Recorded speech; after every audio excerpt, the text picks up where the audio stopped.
उनमें एक बहुत ही बजट में जो है गिरावट की गई। जब पढ़ेगा ही नहीं देश तो कहाँ से पढ़ेगा। हम आज आपने देखा होगा हैशटैग चलाया जा रहा है विकसित भारत। कहाँ से विकसित भारत, जब देश का युवा पढ़ ही नहीं पाएगा, हम जैसे लोग पीएचडी वाले करे हुए लोग बेरोजगार होंगे, तो क्या विकसित भारत की आप परिकल्पना कर सकते हैं?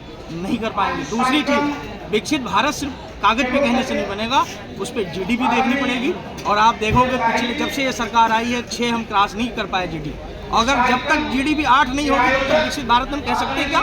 नहीं कह सकते। आजाद चंद्रशेखर बयान दिए थे महाकुंभ को लेकर, विरोध कर रहे हैं भाजपा के लोग। नहीं तो वो लोग अगर चंद्रशेखर भाई का विरोध कर रहे हैं तो उनको वहाँ के महामंडलेश्वर हैं उनका भी विरोध करना चाहिए। उन्होंने तो सराहा इस बात को कि कहाँ ये गलत कहा है। और अभी मैंने देखा अखिलेश यादव जी जो गए तो तमाम बीजेपी नेताओं ने, तमाम धार्मिक गुरुओं ने ये कहा कि ये यहाँ आ तो गए, नहा तो लिए, लेकिन उनके पाप नहीं धुलेंगे। इसका मतलब वो उस बात से ताल्लुकात रखते हैं कि वहाँ जो व्यक्ति जा रहा है वो पाप धुलने के लिए जा रहा है। इसमें कोई गलत बयान नहीं दिया उन्होंने। ठीक है, धन्यवाद।